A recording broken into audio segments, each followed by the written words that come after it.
Good evening. Welcome to the July 22nd, 2025 meeting of the Portsmouth Board of Adjustment. Before we get started, I just want to go over a few things. When you are presenting, you are allowed 15 minutes per presentation. If you think you're going to need more, please ask ahead of time and the board will consider your request. And you have 5 minutes for public comment. Okay. So the first item of business is new business A. The request of AAM Portsmouth Residence LLC, and I still don't know what the CO means, AAM 15 Management LLC owner, for property located at 184 Madison Street, whereas relief is needed for the addition of 22 parking spaces, which requires the following. 1, a variance from section 10.1113.20 to allow off-street parking to be located between the principal building and the street.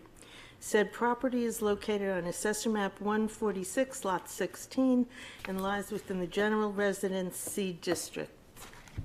Welcome. Thank you. Good evening. My name is Ian Ainsley. I'm an engineer from Isa Brem. I am here with Joey Gratton of AAM 15, who is the property management company and property owner.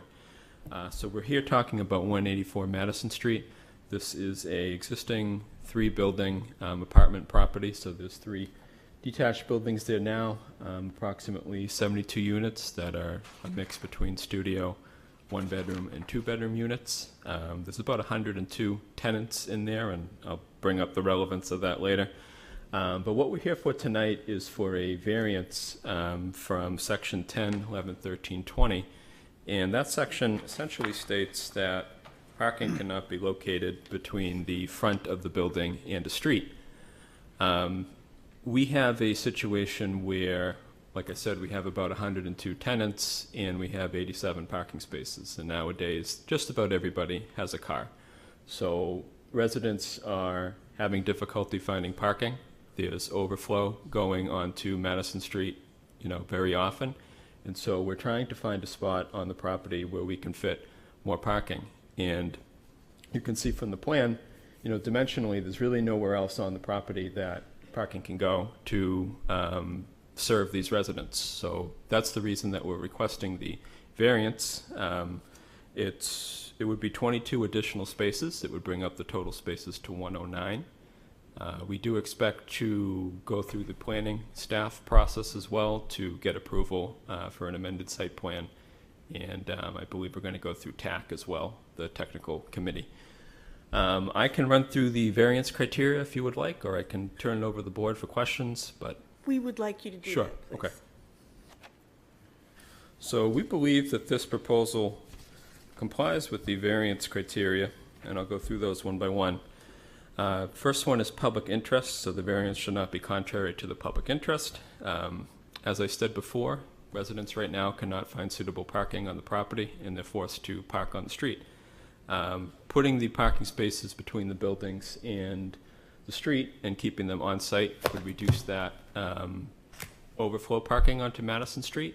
It would condense that parking into a smaller area.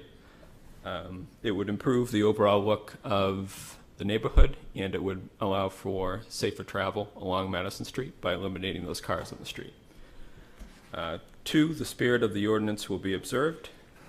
I assume the intent of that section is to promote a certain aesthetic, seeing the front facade of your building and not putting cars in between there and the street. When you have that overflow parking, both on this property and in front of other properties, that view is obscured anyway along the street. So I look at this as sort of a condensing of that and an improvement over a situation that's there now. The other part of that is,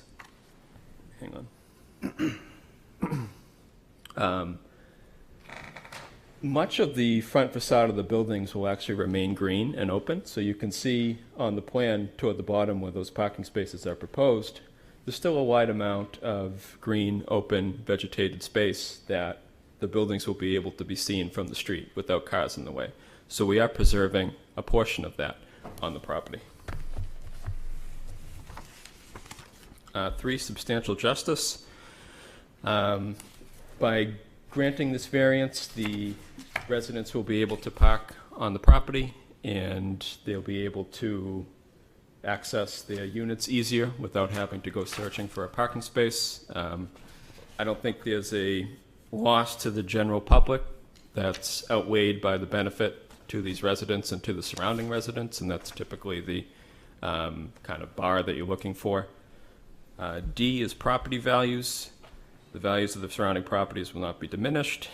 I don't think the essential character of this property is going to change by doing this. There's spaces sort of all around the buildings right now. I don't think you're going to see something that's wildly different than what currently exists.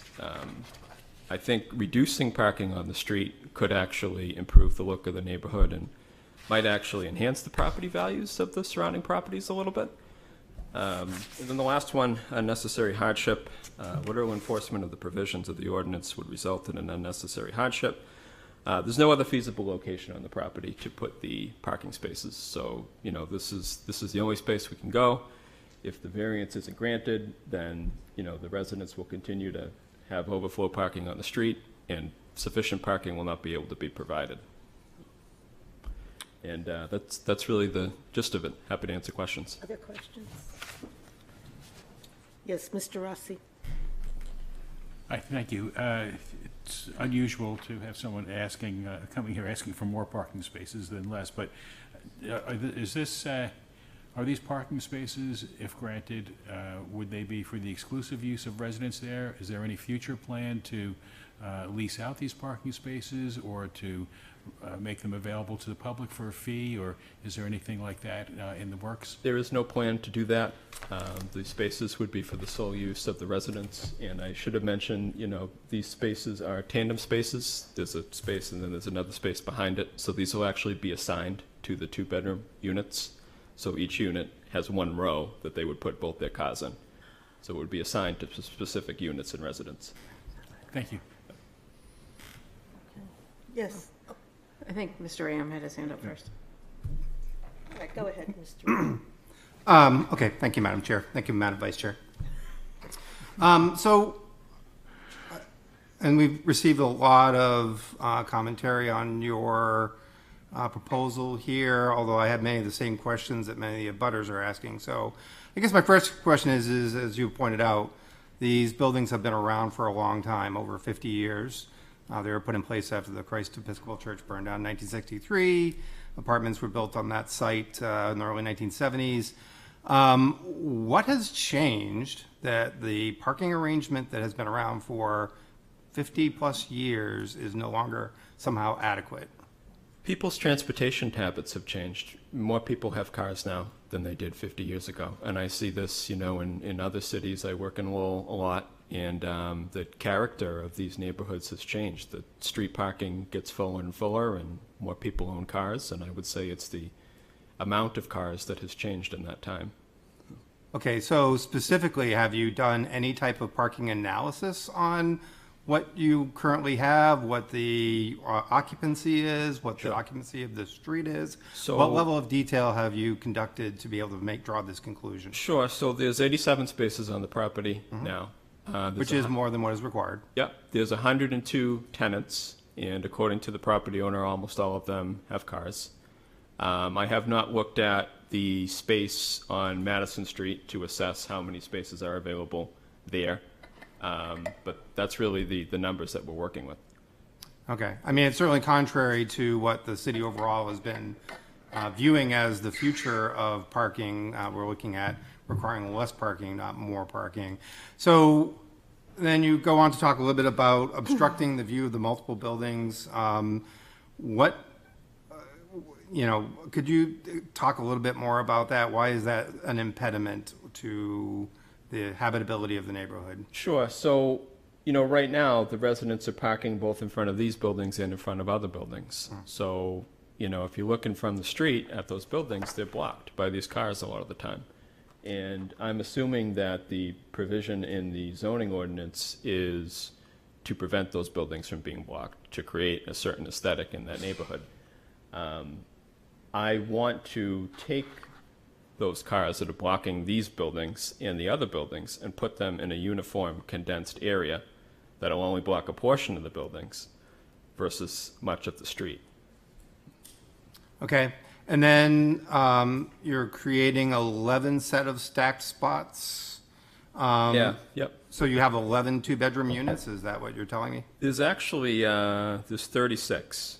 So not every two-bedroom will utilize these. Okay, so how is it going to be determined who gets the double stacked spots and who doesn't get the double stacked That spots? I'm not sure. I'm going to ask Joey if he knows that from a management point of view. Okay.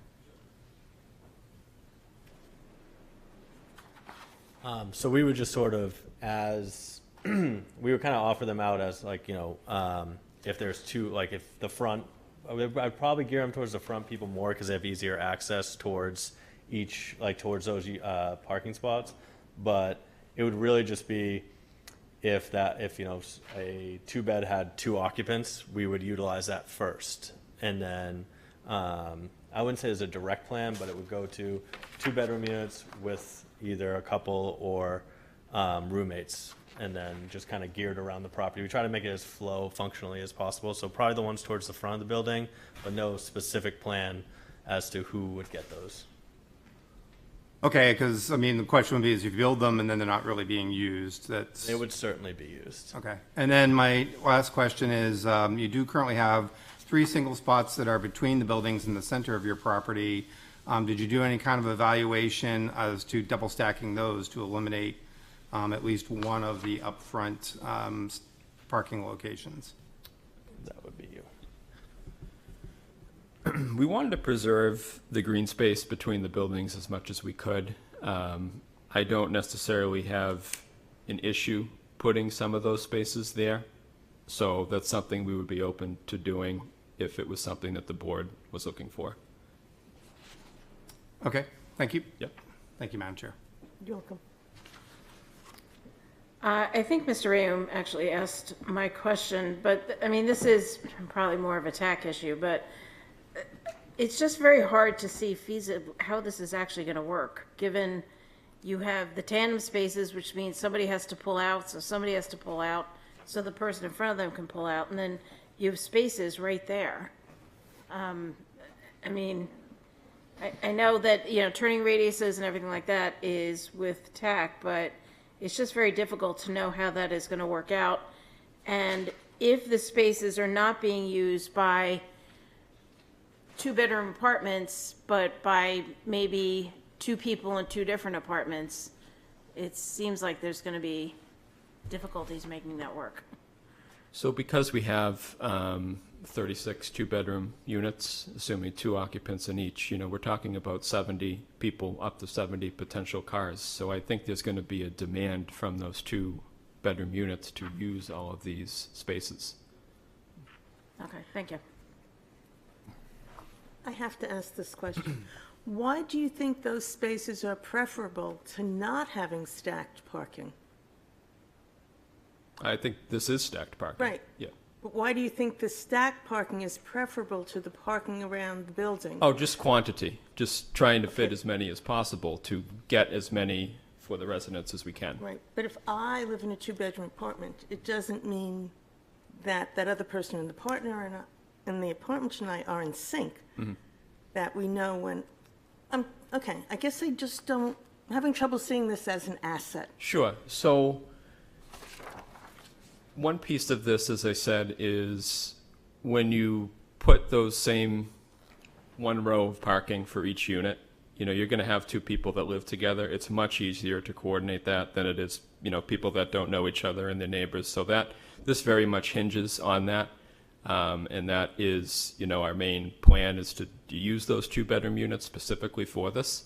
If the 2-bedroom units don't want to use it, if they like the convenience of the parking around the building, they don't have to take these spaces. No, I understand. They can continue, parking over there. So I think for certain people in those units, this is going to be a good fit, and for other people, it might not be the best fit, and they'll use the other spaces. Okay. And yes, Mr. Neese. Thank you. As part of your hardship criteria, you say that there's no other feasible way to get additional spaces. Could you perhaps talk about that a little bit? What other options did you consider? Did you consider, for example, spaces parallel to the walls of the building, along the building, or perhaps in the back of the building where you've got a couple spaces parallel to the wall, did you consider like a drive-in space there? Which, I mean, So- looks like you might fit two where there's one, perhaps. Sure. You can see on the plan, there's some spaces out there that are pretty tight and pretty convenient, or pretty creatively packed. There's parallel spaces around the back. There's parallel spaces right up against the building. You have, along the perimeter of the property, pretty much every single space that you could fit in there. I don't see dimensionally where another space could fit other than, potentially between those two buildings. You have to preserve the two-way travel around those buildings too, so you can't be putting spaces, where it would impede vehicles trying to circumnavigate around those buildings. And those spaces in the buildings now are, generally the minimum width, 24 feet for, two-way travel. Thank you. Yep. Any other questions? Okay, thank you. Yep. Is there anyone in the public who would like to speak in favor of this petition? Is there anyone in the public who would like to speak in opposition to the petition? You may come up, one at a time, unless you're speaking in one voice, but I haven't talked to my neighbors, so I'm speaking my voice. yes, you're welcome to do that. Thank you. My name is Sam Reed. I live at 34 Madison Street. Before I moved to Portsmouth 2 years ago, I was on the Dover Zoning Board for many years, so thank you for your service on behalf of the citizens. I'm here to oppose this variance request, and I think it should be denied on the facts and the law. Factually, I live just up the street from this property. Since I found out about this variance request, I've made particular note, driving by in the morning, on my way to work, on my way home from work, on weekends, and there have always been multiple parking spaces available.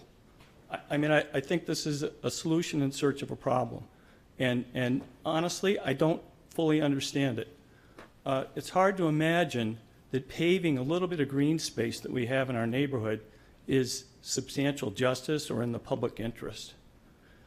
They talk about parking on the street. I don't know if that's residents of the apartment or the people across the street. It's hard to know. But many streets in Portsmouth now have parking on both sides for traffic calming. And I've never had an issue going down Madison Street and being affected by the cars that tend to park off the street, kind of on the gravel area towards their lawn. So I don't understand that the request on that basis. The other thing, we're going to be adding more impervious surface to our neighborhood, and we all know the dangers of impervious surfaces. So that alone, I think, is not in the public interest to add more impervious surface. Many years ago, Joni Mitchell had a song, and, paving paradise. This isn't necessarily paradise, but it is a little bit of green space in our neighborhood, and there's really no basis for this request, in my opinion. Thank you very much for your consideration. Thank you. Is there anyone else to speak in opposition?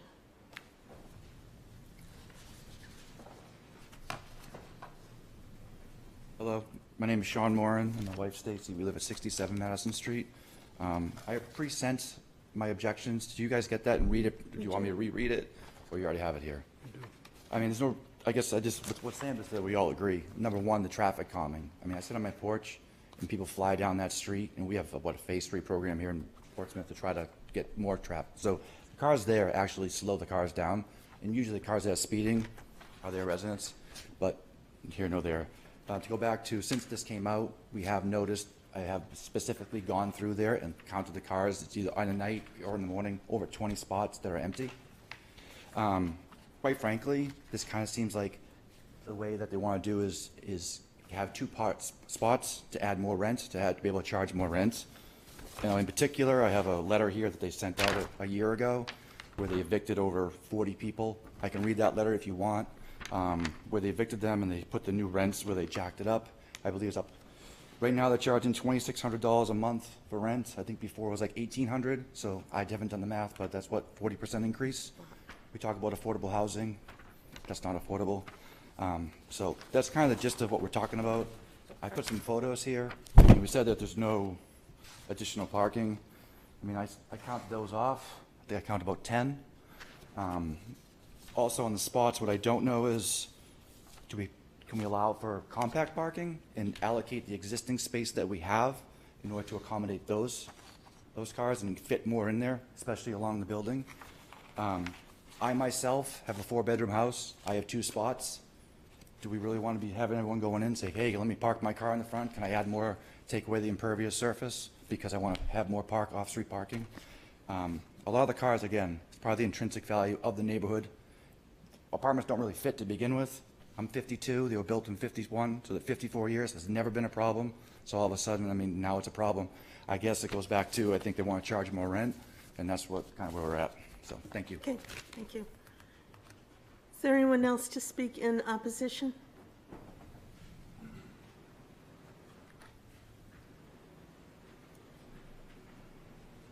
Good evening. My name's Lee Frank. I live at 169 Madison Street. I'm directly across the street from 188, I believe, one of these 3 buildings. I've lived there for 18 years and observed what the previous speakers have said. There's almost always parking available in this parking lot, quite a bit of it actually. The folks that I do see parking there are almost always carrying suitcases, sleeping bags, pillows. They are guests of those apartments or guests of other people on the street. So installing this parking and only allowing, residents to park there will not result in less street parking. And as others have mentioned, parking on the street does actually serve to calm traffic. So I don't even know if it's in the public benefit to reduce parking on the street. There's currently a project in the capital improvement plan of the city that we requested several years ago. Unfortunately, it's been pushed out a couple of years, but it's still in there, and that is to install recessed curbs on that side in front of those 3 buildings so that parking can take place there, but there'll be a curb to keep cars off the grass, which would allow planting of trees, which used to be there but died because of compacted soil from cars parking on it. So that would be in the public interest, but installing parking would not be. The proposal just not in the public interest. It's in the building owner's interest. Again, as the previous speaker said, to be able to increase rent and advertise more parking spaces per unit. You know, this weekend, just as an example, I looked out at the cars that were parked there. We had New York, New Jersey, Connecticut, Massachusetts, not residents of that building. The spirit of the ordinance argument, I'm not sure I made any sense of that. The claim that the ordinance is to maintain a consistent aesthetic, and yet they want to install a parking lot in front of the building that eliminates most of the green space that we do have on that property. Property values, I definitely don't think will be increased. Perhaps theirs, not anyone else's. And again, I don't want to repeat other speakers, but the unnecessary hardship argument falls flat. Again, there are other opportunities to put in parking that have already been talked about in there. So I just please ask you do not approve this poorly thought out plan that's driven, I think, by, again, an attempt to be able to justify higher rents. Thank you. Thank you. Is there anyone else to speak in opposition?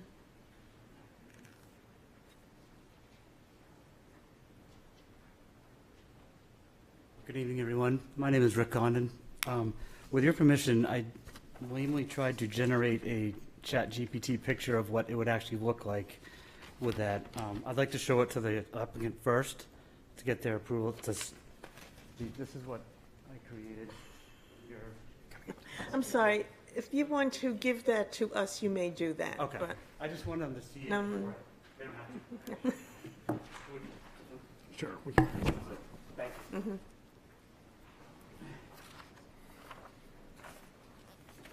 Okay, again, my name is Rick Condon. I'm a resident of 141 Madison Street.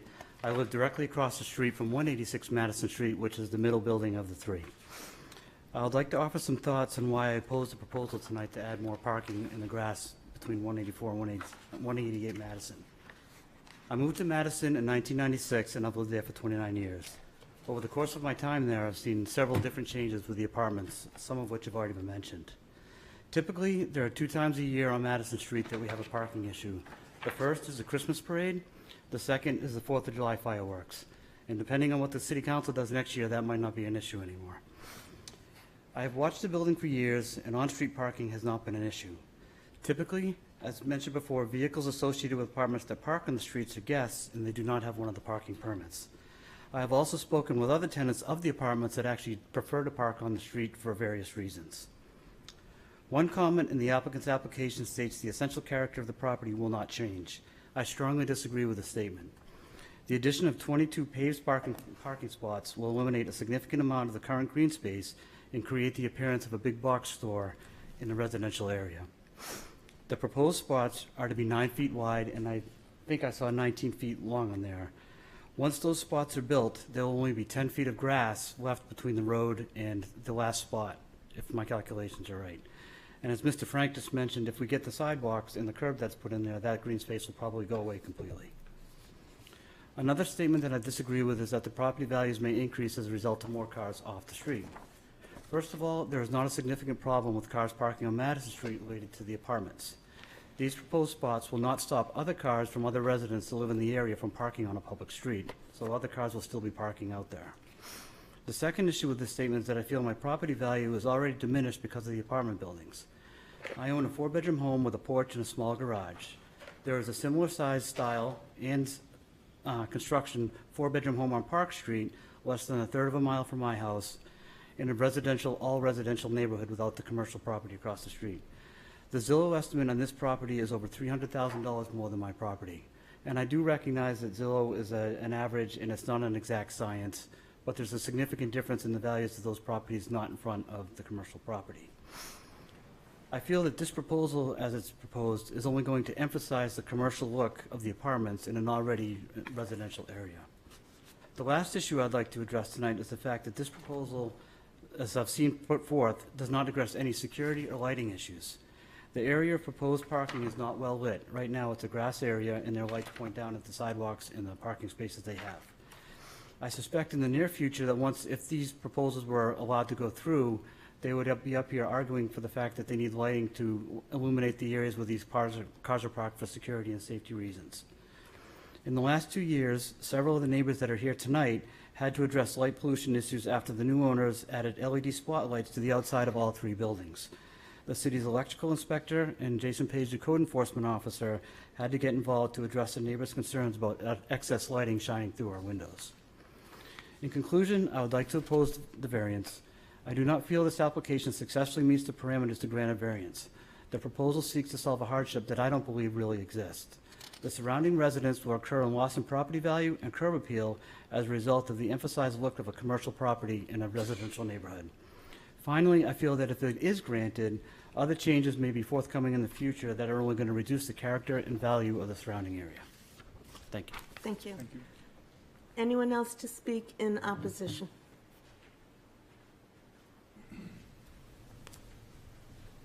Hi, my name is Jay Rouleau. My wife and 2 young girls live directly across the street from the middle building. I'm not going to belabor the points that all of my community members have already touched on. Just a couple of things. One, it seems to me that this seems to be a business and revenue circumstance versus an undue hardship. When they mention there will be assigned parking spaces, well, they'll be assigned because they're going to charge more for those areas. And my wife and I, along with our neighbors, over the last week or so after getting the notice, walked around, and I think we submitted that. You guys have that with photos showing the numerous at Sunday nights when you would expect everyone to be home, and there's always been plenty of parking spaces. And like they had mentioned before, the cars on the street, usually out of state or public parking, and I don't see that going down either. The only other point I'll mention, all the other points are in here, but I don't need to belabor the point there, but that common green space is consistently utilized by the tenants in their buildings as well as the people in the community with sunbathing, Frisbee, kiddos playing, gatherings, right? It's a beautiful space, and we'd hate to see impervious surfaces being installed in that area. So based on what everyone had mentioned before, what I'm mentioning right now strongly oppose this, and I urge you guys to heavily consider before allowing this. I appreciate your time. Okay, thank you. Anyone else in opposition? Anyone who would like to speak to, for, or against? You may come up again, yes. Yeah, I just wanted to respond to a couple of the items there. Can you just introduce your name? Oh, I'm sorry. My name's Joey Grattan. I'm the property manager there. I've been there with the prior ownership and this ownership. So just a couple of things, like, you know, we definitely don't want to make anything undue onto the, like, you know, onto the residents that surround us. But this really is just to give parking spaces to the tenants there. We don't charge for parking to our tenants now. I have no plan on charging them in the future. I know they're saying there's a lot of spaces available. We've been under renovations there for over 2 years now, probably about 3. So we haven't been full in that time, nor are we full now.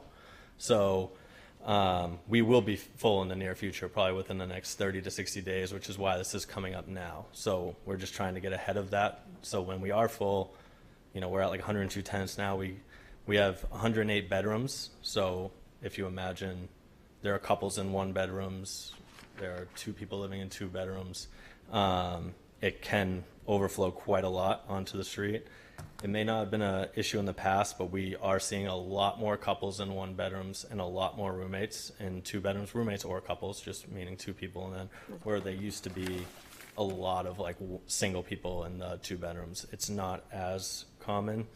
And I'm just trying to remember a couple of the other things that came up.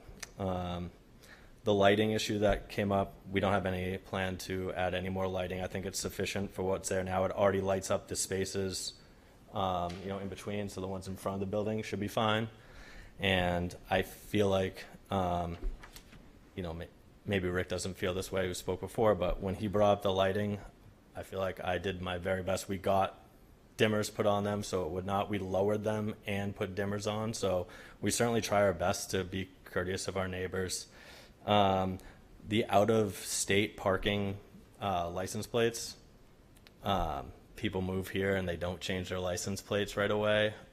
I don't force them. Like, a ton of our people on our list have out-of-state license plates. I'm not sure if I'm supposed to enforce that, that they mandate them go change their license plates, but we don't. You see it all the time. They move in from out of state and they keep it the same. I think if there was another option for parking, we'd go for it. We're really going to be at 1 space, about 1 space per bedroom, and that's just what we're looking to do to give it to our tenants and get people off the street. I think I'm constantly stopping on that road for oncoming traffic to come by when I'm driving. I would have honestly thought that this would be a good thing for the residents of the street, but I guess obviously they don't see that as that way. But yeah, and just to say again, we don't charge for parking now. We don't plan to charge for it again. And like in the future, I haven't heard of anything of that. I'm trying to remember any of the other things that were brought up, but I know it's nice green space for the tenants. I mean, for you know, the community to look at. It is also you know, it is meant for our tenants, the green space as well. I'm not sure. It's great that other people in the area come and use it as well, but I think this better suits the needs of our tenants than the additive green space. Just being able to offer people 2 spaces. It gets asked of me all the time, do we get 2 spaces? So this is just to hopefully be able to say yes to that. That's really all it's for. Okay, thank you. Thank you. Anyone else? Okay. I guess the only thing I'll say in response is I reject the notion that this is a commercial property or has the appearance of a Give us your commercial. name again, please. Sure. Ian Ainsley, I'm an engineer from Isoprem. You know, apartment buildings are certainly, multifamily buildings are different than single-family buildings, but that doesn't make them commercial. And parking for those sorts of buildings is not commercial in nature. So. Okay. That's it. Okay, thank you. Yep. Anyone, 2, 4, or against? No, you may, what? You are allowed to come back up, but we hope it would be with something, with new information. something. That's not really our purview. And you may sit down. So I would like to make just two more comments. If you go on their website right now, currently it says that they have 6 vacant two-bedroom apartments. And I watched people move in this weekend. I sat on my porch and watched them move in. That's only a requirement for 2 more spots. And to Joey's comments, Joey's been very good to me. I have his phone number. We keep in touch. We definitely work together, and it's been a good relationship. But I still don't approve of this proposal. One of the comments he made about having more people moving in there, as I've watched the apartments over the years, several of these two-bedroom apartments, they do have 2 people moving in, but there are a lot of graduated college students and a younger crowd, and they move in there with their significant others, and now instead of just 2 people living in the apartment, there's sometimes 4. I don't know if he knows that or not, but we watch that, and I can see the cars coming and going when I know there's more than 2 people there. Thank you. All right, thank you. Okay, last call. If not, He already spoke. I Yeah. guess all I'll say is, if there's 4 people in those units, that, this really isn't our business, how Sure. many people are living in your units. well, I think it's indicative of how much parking is needed. So if there are 4 people living in, That adds to the parking Okay. demand. all right. Thank you. Okay, the public hearing is closed. Yes. So I mean, I don't know what the other board members are feeling. My personal opinion is that I think that this application fails on almost every criteria that we have. I will not be supporting it. I think maybe opening it up for a little discussion, but I would be prepared to make a motion to deny. Is there a second for a motion at this point? I'll second that. Okay, thank you.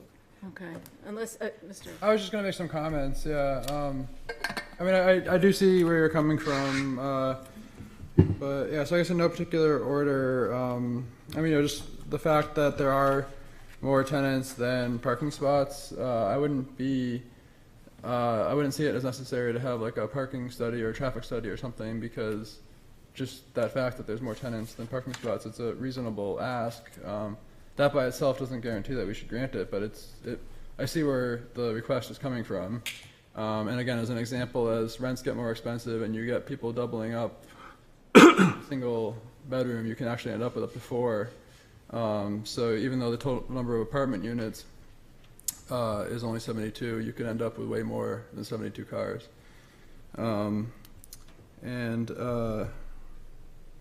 Let's see, another, and I guess, yeah, it's, I know the tandem parking wouldn't be ideal, but I suppose if I were a tenant, I'd rather have some parking than no parking, even if it were tandem. So I see how that could benefit. And I mean, again, I guess I'm a little surprised that, typically neighborhoods would love to have more parking spots so that there's less unaccounted for parking on the street and whatnot. So, like, if they were coming for a variance to not have enough parking, I'm sure there would be plenty of opposition as well. So, I don't know. Those are my thoughts, basically. Okay. More comments before the motion, or we can certainly speak after? She wants to make a motion. Are you ready? Okay. All right, so I would move to deny the variance request in that it fails sections 10.233.21 and 10.233.22, that granting the variance would be contrary to the public interest and would not observe the spirit of the ordinance. And if I get a second, I'll speak to the rest of my motion. I think you already have a Do second. you have Oh, that's Mr. right, Graham? you did. Right. Okay, so I think that it's important to look at the variance provision, the provision of the zoning ordinance that's at play here, and it's 10.1113.20, location of parking facilities on a lot. Required off-street parking spaces shall not be located in any required front yard, or between a principal building and a street, including on a corner lot. This is a corner lot. It is between the principal building and the street. And So this is exactly contrary to what the zoning ordinance is trying to prevent. The exceptions that the zoning ordinance makes is that it shall not apply to required off-street parking for a single-family dwelling, including the combination of a single-family dwelling, an accessory dwelling unit, or two-family dwelling. So it is specifically applicable to this kind of building. I think that it would, so therefore I think that it fails on those two criteria. I think that it would, this is exactly why the zoning ordinance does not want parking in a front yard in between the principal and the street.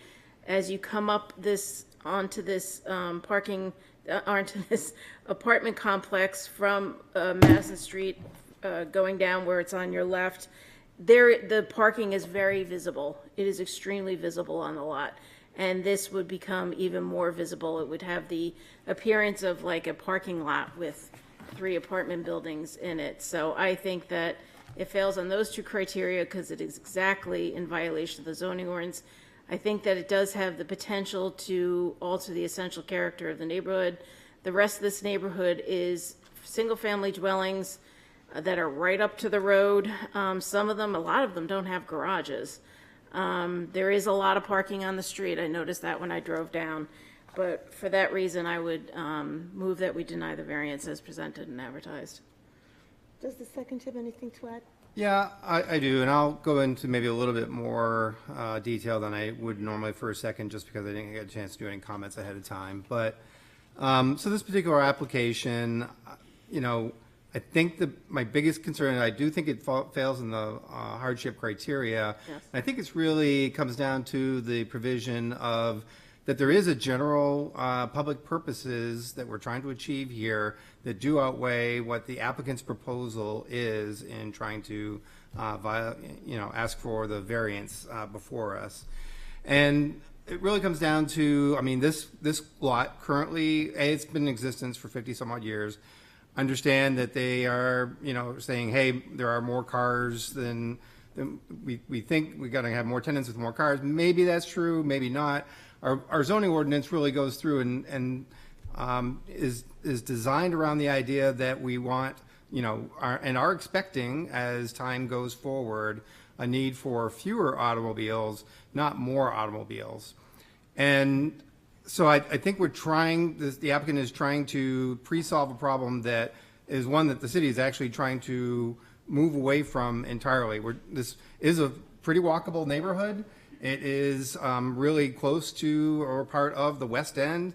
There's lots of, there's grocery stores, there's lots of restaurants and other attractions that are all within easy walking distance of this complex. So why isn't it that that sort of availability should be encouraging fewer cars, not encouraging more cars on a specific property? In addition, some of the other things that might have weighed in their favor would have been a difficult parking situation on Madison Street. Madison Street is kind of, well, it's atypical of many other neighborhoods. It's somewhat typical of this overall neighborhood in that pretty much every house, if you go along, does have off-street parking of its own. Some of them have garages as well, not all, but virtually everyone has off-street parking. You just don't see a lot of demand for on-street parking by the residents of the single family or 2 or 3 family homes on the street. It's no narrower than many other streets that we have. As indicated by the residents, I think that the presence of parking doesn't necessarily restrict the flow of traffic to an extent that cars can't get by, but it does probably serve a traffic calming purpose, which is one of the things as well that the city in many areas, in many neighborhoods, has done and paid a lot of money to go and get that same effect. And the double stacking, I think, is the other flaw that you have here. I just simply don't see it as a great solution to what the applicant sees as their problem, in that it's maybe assigned by apartment, but it's not really going to be enforced. Other people can still go and park in any of the spots, yet most of the residents can't take advantage of the double stacked spots. To me, if I was coming home and it's late in the evening and my wife or my roommate, I know they're going to have to leave before me in the morning and I would be blocking them in. My plan is I'll take one of the other empty spots or I'll park on the street. I don't see where this double-stacked parking is going to be that useful. I think if the applicant really thought it was that essential, there is some opportunities within the middle of the property that probably would not require variance to go and double stack at least the 3 spots that are between the 2 buildings that are sort of to the right-hand side of the property as you're looking at it. I might have had a little bit more empathy for maybe adding just a couple of spots right along the very edge of the current green space. But the double stacking that's being asked for here is, I don't think it's workable. I don't think it's going to really solve a problem, and I'm not sure there's a problem to solve. And it's going against, we've seen nothing from the applicant on anything else that they've done to promote non-car means of transportation. I don't see anything in here promoting bicycle, parking or mopeds or any other many forms of conveyance that people use to get around within town so that they don't have the expense and difficulty of maintaining an automobile, especially in a neighborhood that is so close to so many other attractions, not only downtown, but to the west end. So with that, I think it fails on the hardship. Other comments before we take Yes, the I vote? have some comments I would Yes. like to make, Madam Chair. I think I will be supporting the motion, but there are several red herrings that have come up in the discussion of the motion that I think I'd like to address. One is that it is not within our jurisdiction to dictate the preferences for people to own or not own automobiles, either 1 per person or 2 per person or 10 per person. That's strictly a personal choice. I don't see where that is a consideration for us at all, nor is it a good rationale for denying a variance. Also, there was a lot of discussion about the motivation, not amongst here, but in the public discourse about, what is the motivation for these? Is it just to enhance the rent that can be commanded for these apartments?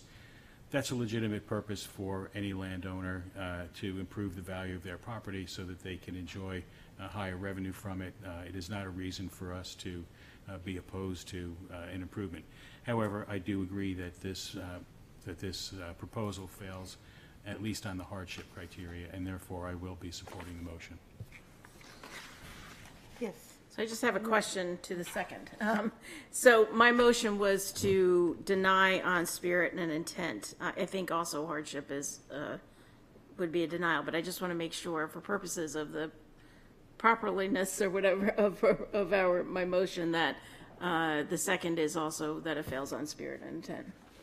Yeah, I mean, definitely what we're trying to, so yeah, spirit and intent in terms of, the general characteristics of the neighborhood. I don't think we see other applications where there is this parking in front of buildings, at least not anything that's been being added in the recent near term. So I would agree that overall there's no, the essential characteristics of the neighborhood would be altered by what they're proposing. Thank you. I just want to make sure. Any further comments before I call the vote? Remember, a yes vote denies the project. Mr. Neese? Yes. Mr. Mantle? Yes. Ms. Margerson? Yes. Mr. Ram? Yes. Mr. Rossi? Yes. Mr. Mattson? No. And the chair votes yes. So your motion is denied. Yeah. Thank you. Thank you for coming in.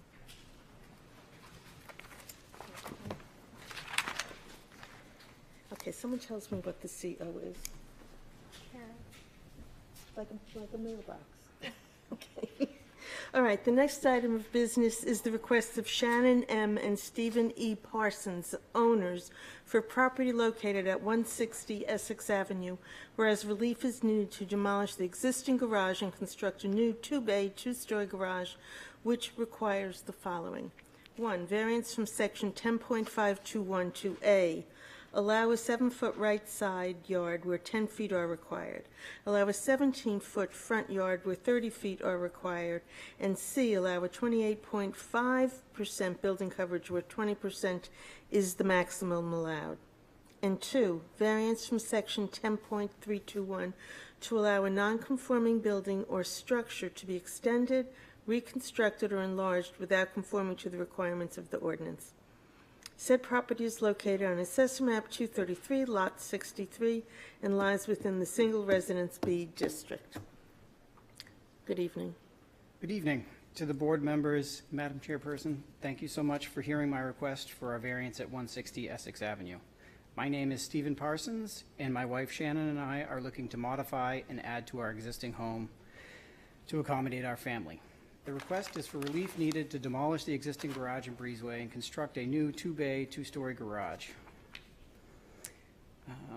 The existing single-family structure was purchased by my wife and me in April of 2014, prior to having kids. Now we have two boys growing bigger by the day. Our two-bedroom, one-bathroom house feels pretty small. After 11 years of living in this neighborhood, we feel part of the community and would like to stay at the same location.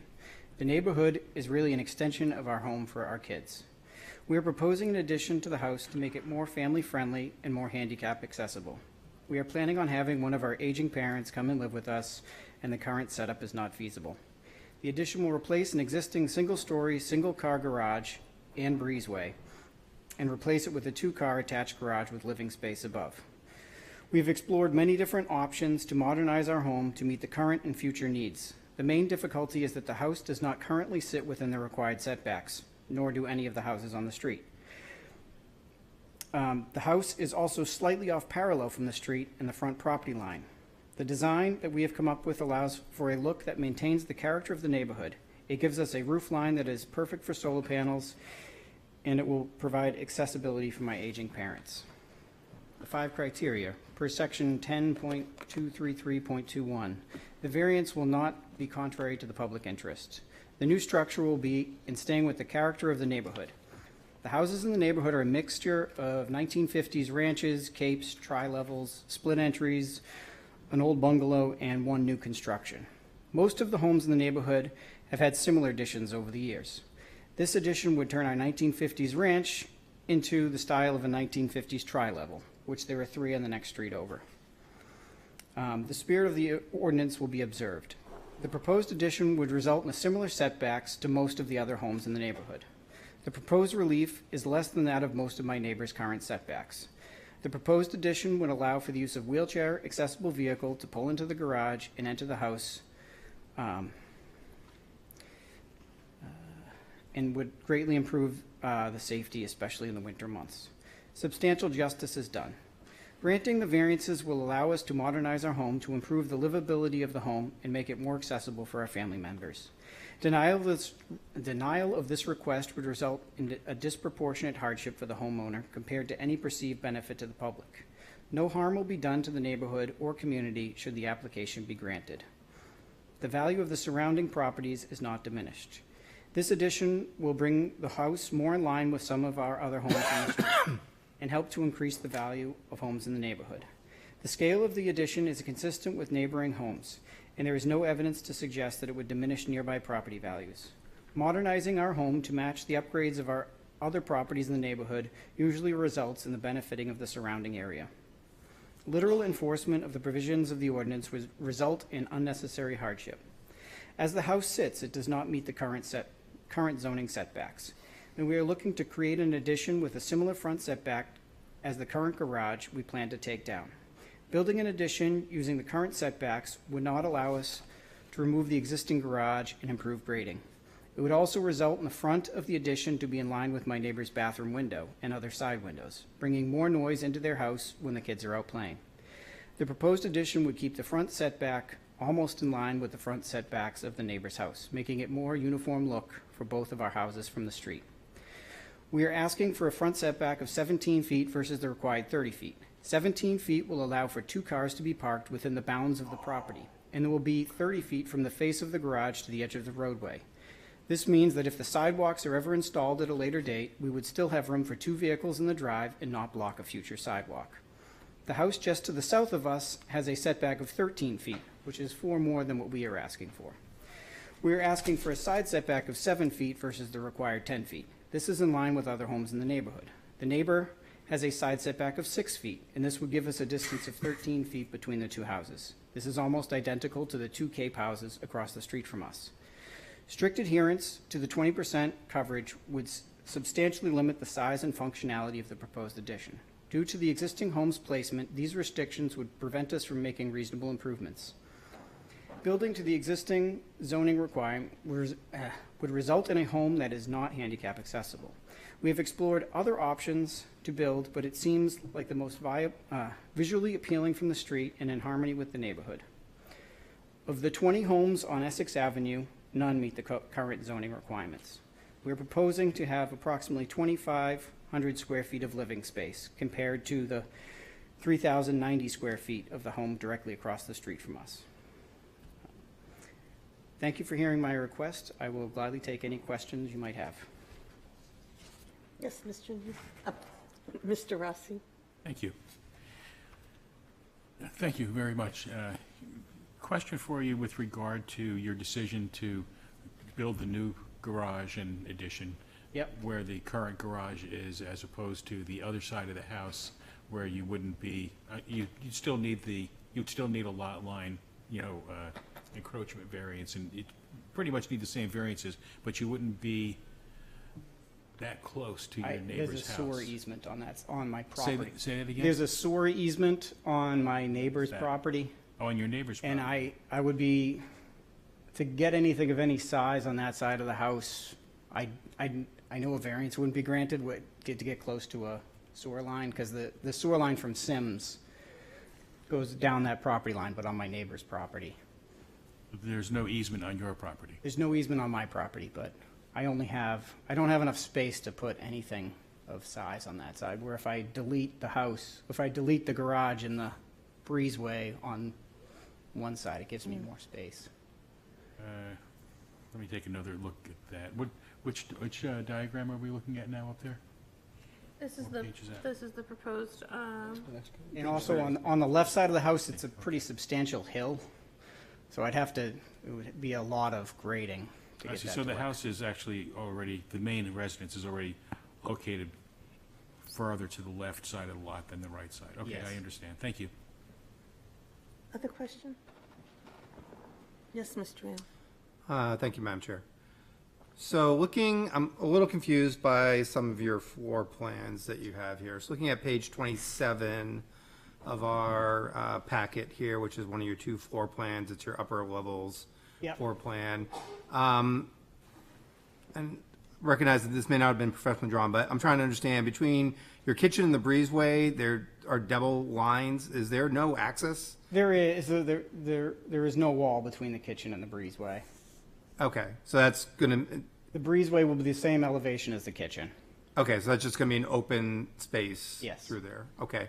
And then on your page before, on page 26, your lower levels, Yep. you have, again, the same stairways kind of showing, and you do have a stairway showing going down, but you're already at the basement level. Where would that set of stairs go? So it's hard to draw the 3 levels. So it's basically 2 levels staggered. So you have the garage.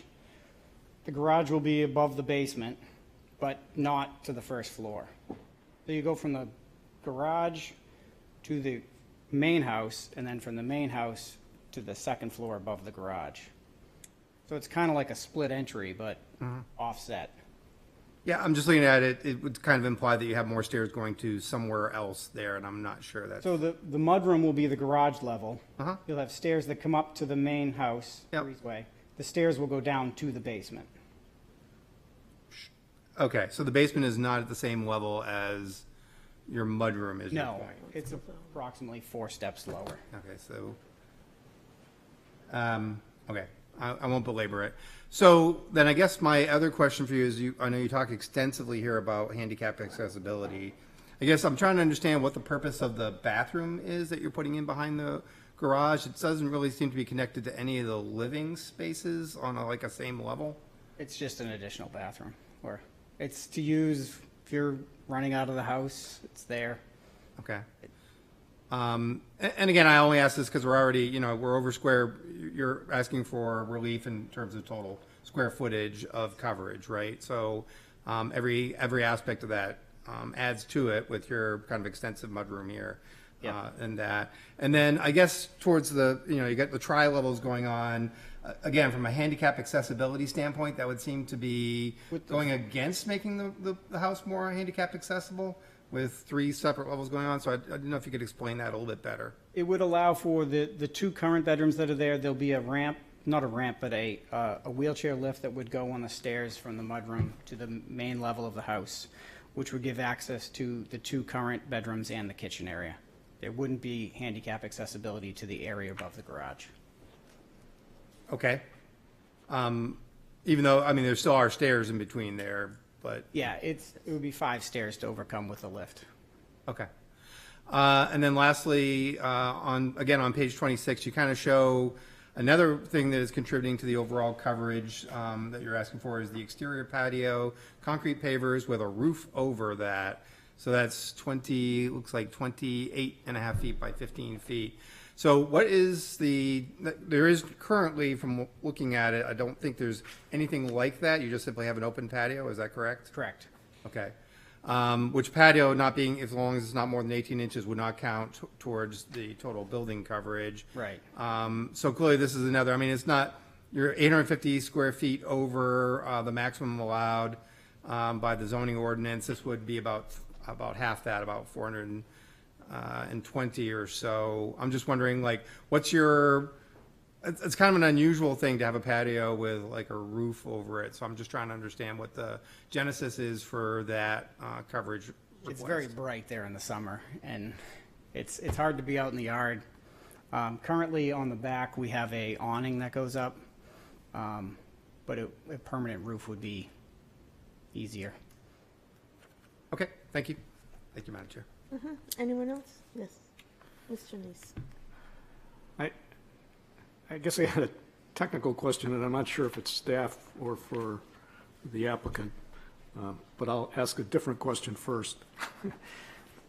You said you considered some other options, many other options. Could you just give us an example or two of some of the options you considered and rejected? Another option would be to build a second story on the structure, but it's 2x4 construction. It would be difficult to modernize it with the way it is now.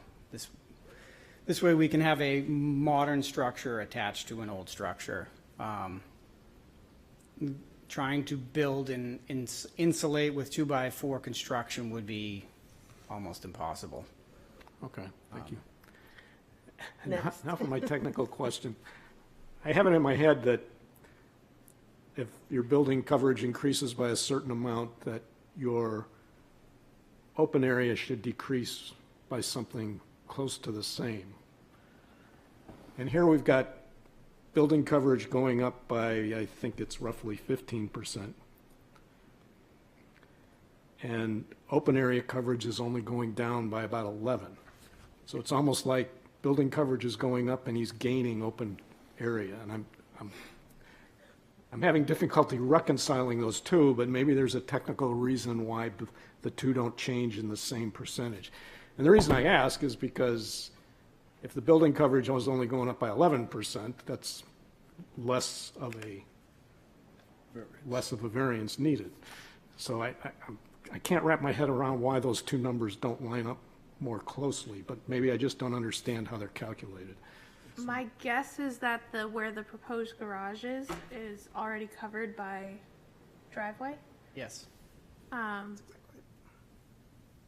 So that's why you're not seeing the direct correlation between the All right, numbers. thank you for explaining that. Yeah, a lot of the new structure will be placed on what is already paved asphalt. Okay. All right. Anything else? Yes. So continuing in that vein, and the building coverage includes, that's just the ground floor of the building on the lot. Does that include the upper floors? No, It's the ground. It's just the Yes, footprint. that's what I thought. I just wanted to Yeah. make sure of that. Anything above 18. Because there is a lot more, there's a second story addition on Right. this garage that is significant, so. Yes. Okay, thank you. Is there anyone in the public who would like to speak in favor of this petition? Anyone who would like to speak in opposition? Anyone who would like to speak to, for or against? Then the public hearing is closed, and it is back to us.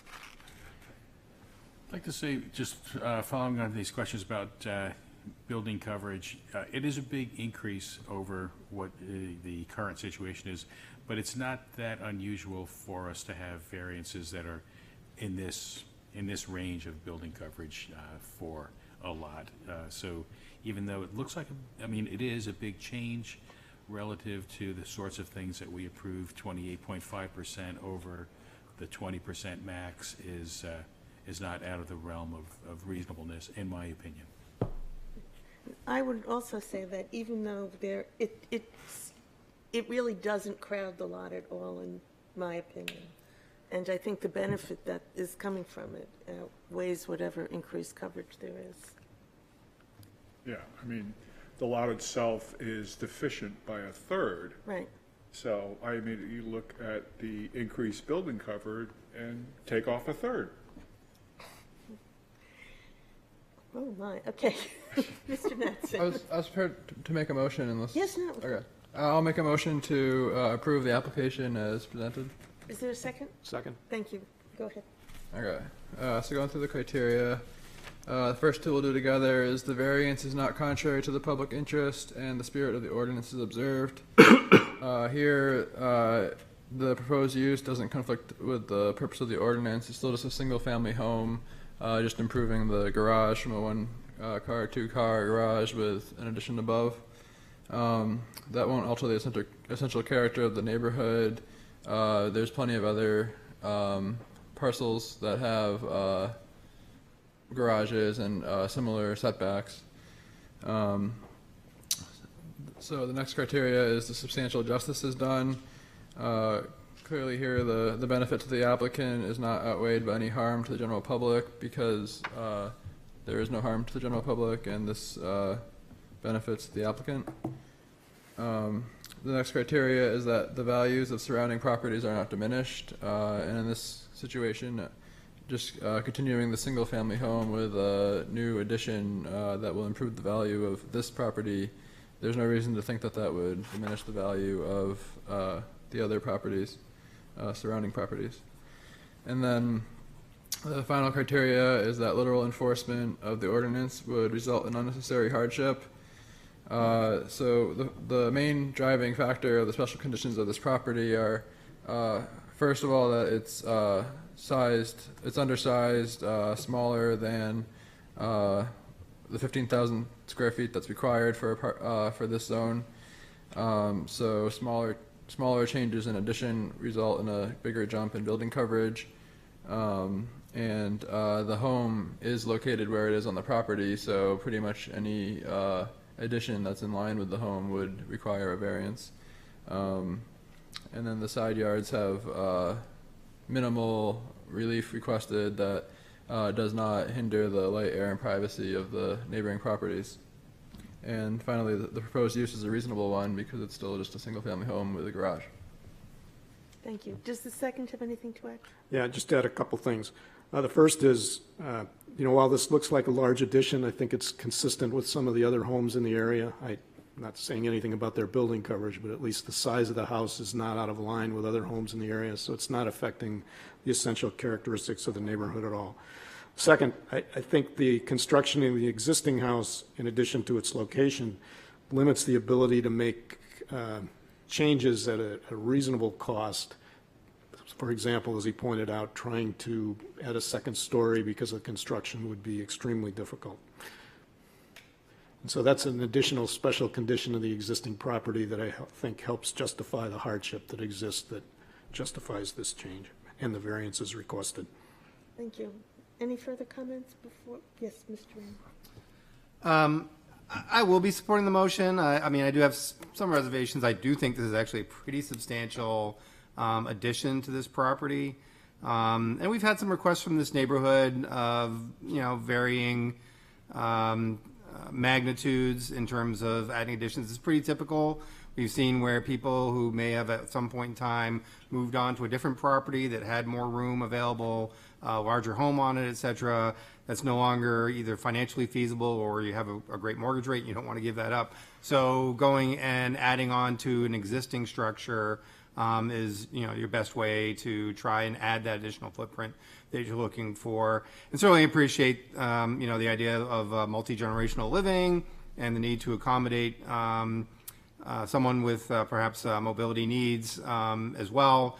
That said, I mean, this is very close to the it's pretty close to the property line. In the middle east, 10 feet, 7 feet where 10 is required, but with a pretty substantial addition. Part of what makes me feel better about it is the windows, as depicted by the applicant. The windows on that side of the property are pretty minimal. There's 2 transom windows and one that's not. There's a couple at the garage level, but again, those would not necessarily be occupied windows, you know, with the lights on all the time. So I think that is somewhat of a plus, because the neighboring property, that home is very close. Again, this neighborhood has a number of different widths to the properties. This one's a 100-footer, but the next door neighbor is like 50 feet. So there's really not much room there on either side for the placement of that home whenever it was built. So it's pretty tight up against the neighbor's property, but that said, I still think it's adequate. And then the total square footage, you know, some of what's being asked for here, I think, could be scaled back, but the 8.5%, as has been noted, is not beyond the realm of what we have approved in the past. It is, again, almost a 20% increase over what's there now with all the various additions that are being put on, but I think I can support it. Yes. So I will not be supporting the motion. I'm sure you're all dying to know why, so I will let you know. But I just think that the further encroachment on the right yard setback is just too much. I went to go see the property and the neighboring property today, and I think the light air situation on the right yard is significant. I think that the scale of the addition will really dwarf the house next to it, which is quite small, really quite small. And I think that the increase in building coverages is, you know, it's all, people have different opinions, I understand that. I just think that that is a fairly significant increase in the building coverage, and it's really all, you know, that everything is on the right side of this lot, so I will not be supporting it. Anything further? Okay, then I will call the vote. A yes in this case is a yes. Mr. Neese? A yes is a yes? Is for the building. Yes. Unlike our last one. Yes means yes. Mr. Mantle? He said yes. Yeah. Mr. Neese? Yes. Ms. Margison? No. Mr. Rayam? Yes. Mr. Rossi? I agree with everything Ms. Marchison said, so I'm going to go no. Mr. Mattson? Yes. And the chair votes yes, so you are approved. Was that Change the 5-2 vote. or 6-1? 5-2. Okay. You're all set. Sorry. The planning department will send you what you need to go further. We're not very dramatic when we make our Yes. announcement. We don't usually end with this. Okay, and the next Let's get item back of to no meeting no. business tonight is the request of 124 Group, Inc., owner for property located at 124 Heritage Avenue, whereas relief is needed to establish a batting instruction facility greater than 2,000 square feet of GFA, which requires the following. Special exception from use number 4.42 to allow a health club, yoga studio, martial arts school of similar use with more than 2,000, I think that should say or similar use, with more than 2,000 square feet of GFA. Said property is located on Assessor Map 284, Lot 8, and lies within the Industrial District. Is there anyone to speak to this?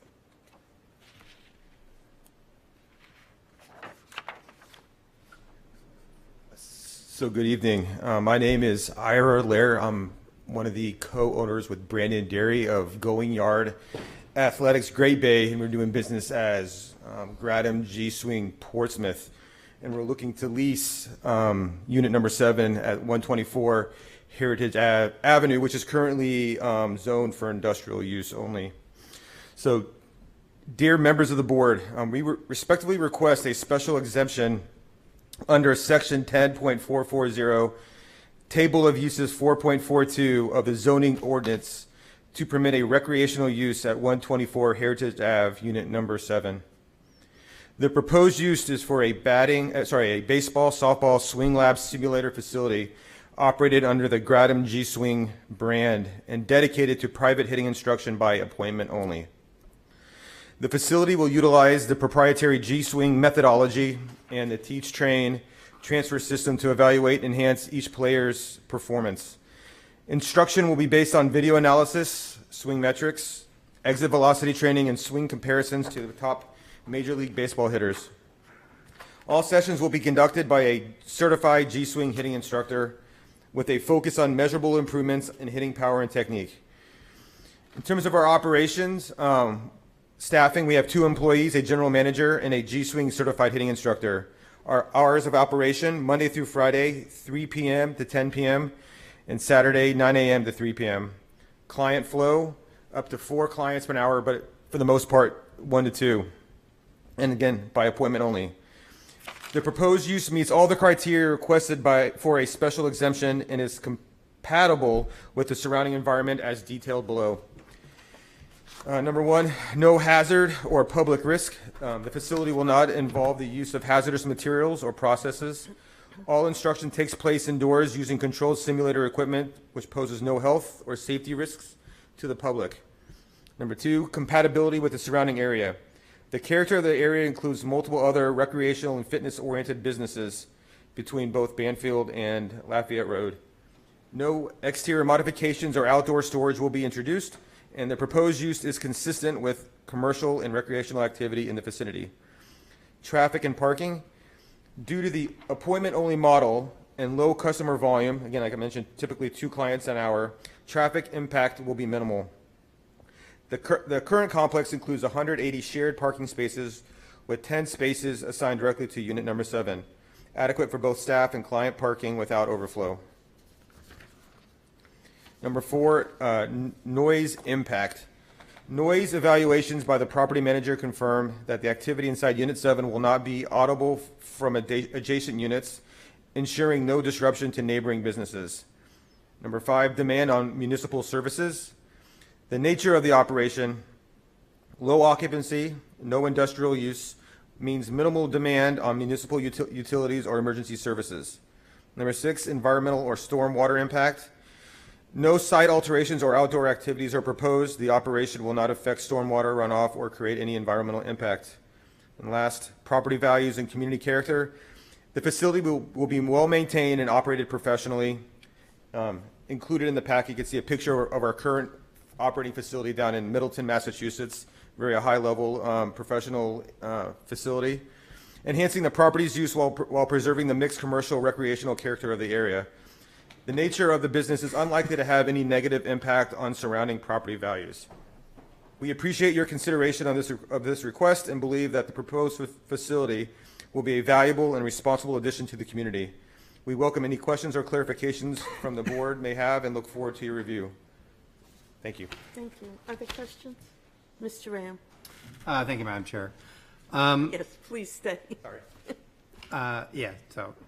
The questions are directed at you. So, looking at page 44 of our packet, I'm just trying to understand, where is Unit 7 within the building? There was no diagram that really showed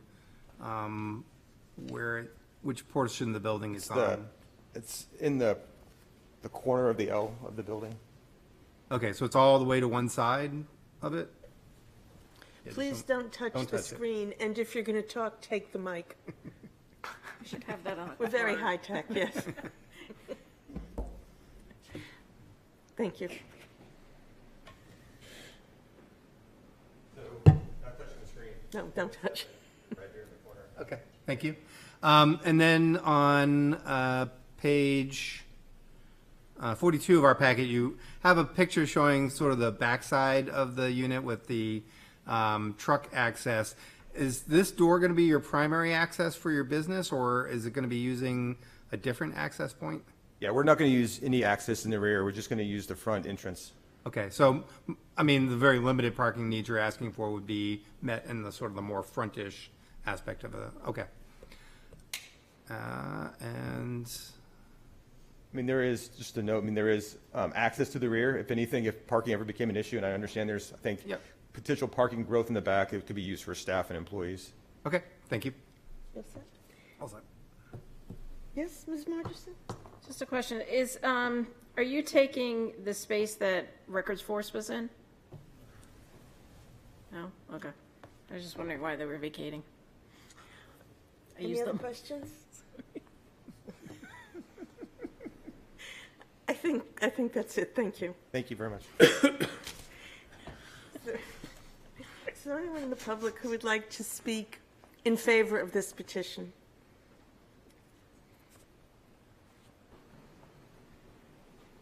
Madam Chair, Phyllis, haven't seen you in a long time. David Choate with Colliers International. We're the listing agent for 124. In response to Beth's question about the Records Force space, we do have their units on the market.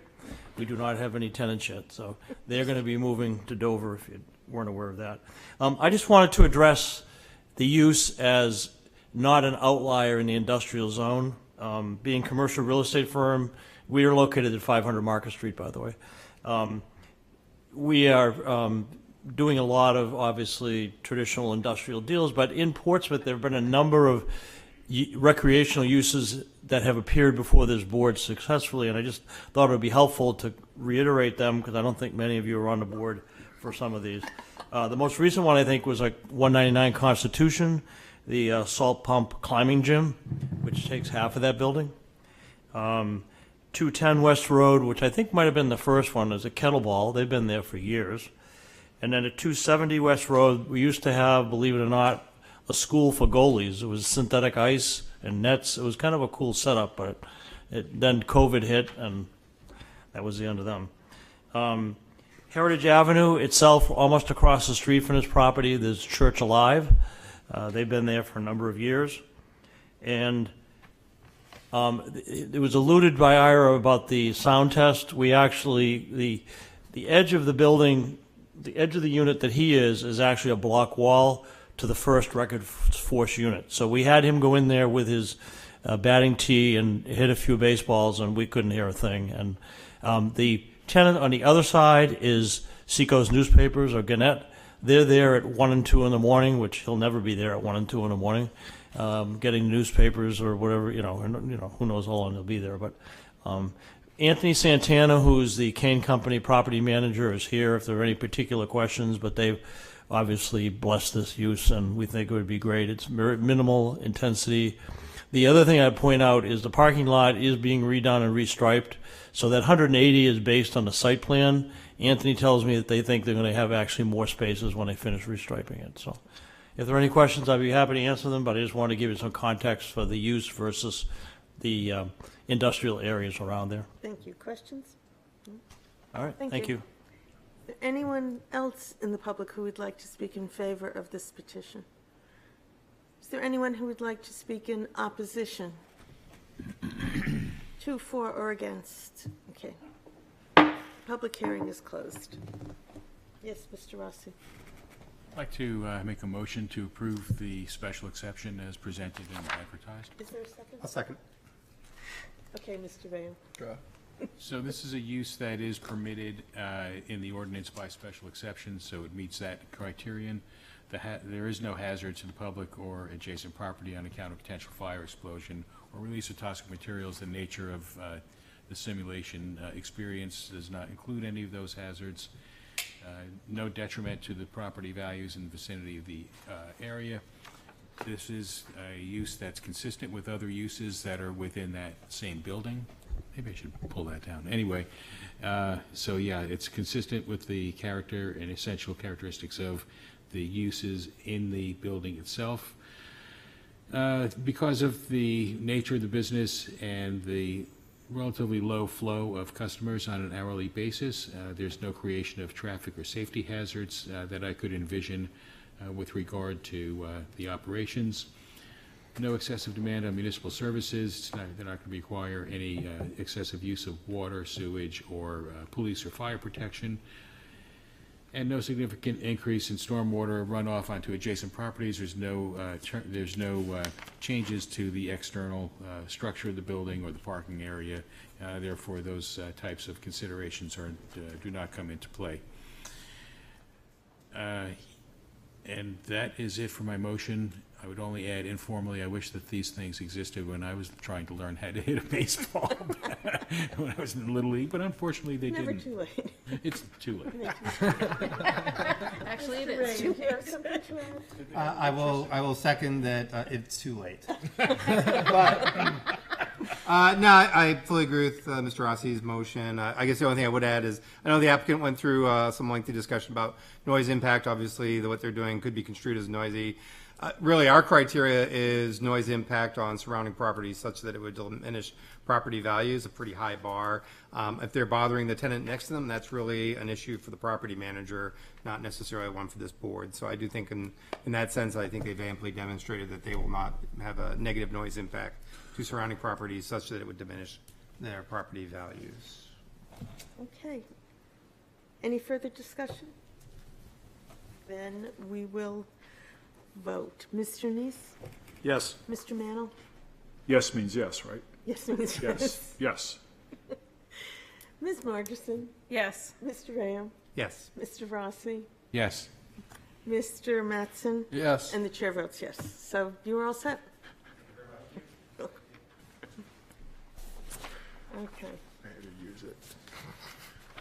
D, the request of Stephen W. Sanger Revocable Trust, owner for property located at 52 Mendham Avenue, whereas relief is needed to construct an 11.25 square foot addition to the left side of the structure, which requires the following. 1, variance from section 10.521 to allow A, a 3-foot left side yard where 10 feet are required. B, allow 35% building coverage where 25% is maximum allowed. And 2, variance from section 10.321 to allow a non-conforming building or structure to be extended, reconstructed, or enlarged without conforming to the requirements of the ordinance.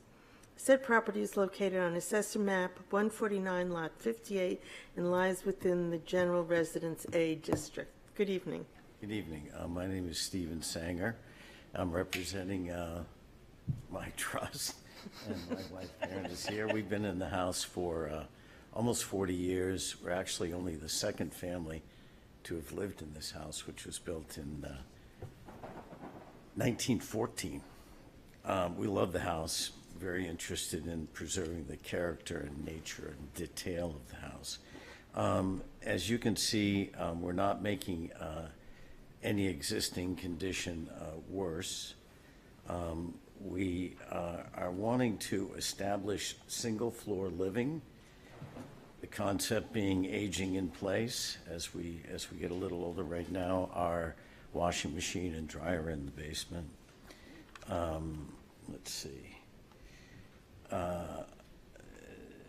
So it's 11.25 square feet is just enough room to put a stackable washer and dryer in off the kitchen. I don't know if you want to move on to the photos, but I'm happy to go through that if you want, to show the house, whatever you want to do. So it's a side small extension. From the back of the house, it'll look exactly the same as it does now. We have shared it with our neighbors, and everyone's fine with it. And then I'm told by Arilda Dench, who helped me put this together, who's not here tonight, to read the following, which I will do. The variance will not be contrary to the public interest. The property at 52 Mendham Avenue, tax map 149, lot 58, is in General Residence A, GRA. The proposed one-story 3 by 3 by 9-inch addition on the left rear of the home will not be visible to anyone but the immediate abutter on the left side, and they have given their full support of the project. Being of virtually no impact to the neighborhood, it's not contrary to the public interest. The spirit of the ordinance will be observed a modest addition to allow space for a stackable washer dryer and establish a one-story first floor living for the owners without impacting any neighbors allows the spirit of the ordinance to be observed. Substantial justice will be done. The property at 52 Mendham is a 50-foot wide lot in a zone with 100-foot street frontage requirement and is a 4791.6 square foot lot where 7,500 square feet minimum is required. No footprint additions have been made to the home since it was built in 1914. Placing the addition elsewhere does not make sense either with the interior layout or the exterior design. Allowing this small hidden addition on one side to achieve the ability for the current owners to age in place will allow substantial justice to be done. Values of surrounding properties will not be diminished. Because care is being taken to keep this addition very small and hidden from view and to match all the historic detailing of the bungalow style of the home, the values of surrounding properties will not be diminished. Literal enforcement of the provisions of the ordinance would result in an unnecessary hardship. Given this extra small space and narrow lot of 52 Mendham Avenue, and the width layout of the existing home, is not possible to make any first floor addition without bumping into the need to ask for the variance. The proposed 11.25 square foot addition requiring a 3-foot extension of an enclosed porch with a non-conforming setback of 3 feet where 10 feet is required, and increasing building coverage from 34.6% to 34.9%, where 25% maximum is required in order to establish one-story living, are reasonable requests, and so literal enforcement of the provisions of the ordinance would result in an unnecessary hardship. Thank you. Other questions? Yeah, yes, Mr. Rand. My question is actually for staff. So as the applicant has just indicated, the structure is going from 34.6 to 34.9, both of which round to 35. And as shown on the staff page, you list it as existing 35, proposed 35. Was there any discussion amongst the planning staff that this shouldn't have been considered needing a variance if it's within the rounding errors that we allow? Because they're actually changing the structure. I get it. Yeah. That's why we agreed. Was it at least a point of discussion? It was a point of discussion. Okay, all right, I'll take To that, make I you feel guess. better. Thank you, Yes, Madam Chair. Mr. Neese. I'm not sure if this is for the staff or the applicant. A theme. Pardon? Just, It's a theme, yeah, go ahead. so back in 2011, this board granted a variance to allow a building coverage of 30% when a deck was added.